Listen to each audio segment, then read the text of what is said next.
बदले हुए हालातों को देखकर खिलने वाली हर कली मुस्कुराएगी। कोशिशें का सफर तुम यूं ही जारी रखना पूरी शिद्दतों से, जिंदगी भी आपकी सुहानी बन जाएगी।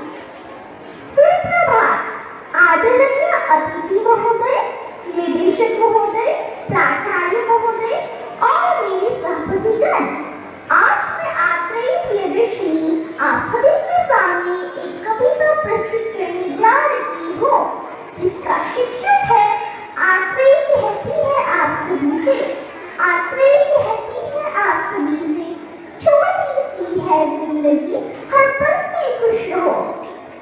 छोटी सी है जिंदगी, हर पल में खुश रहो। जो चेहरा पास ना हो, जो चेहरा पास ना हो, उनकी आवाज में खुश रहो। छोटी सी है जिंदगी, हर पल में खुश रहो। कोई रूठा हो आपसे, कोई रूठा हो आपसे, उनकी अंदाज में खुश रहो। छोटी सी है जिंदगी, हर पल में खुश रहो। जो लौट के नहीं आने वाले, जो लौट के नहीं आने वाले, उनकी याद में खुश रहो। छोटी सी है जिंदगी, हर पल हर बात में खुश रहो। कल किसने देखा है, कल किसने देखा है, अपनी आज में खुश रहो।